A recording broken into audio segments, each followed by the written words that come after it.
悲しみの向こう、片柳宏。6月4日、優しさを取り戻す。誰かから愛されていると感じると、人間は急に優しくなります。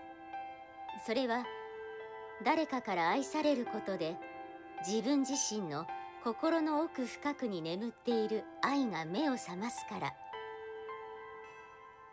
愛されて生まれてきた私たちは、愛されることによって元の優しさを取り戻すのです。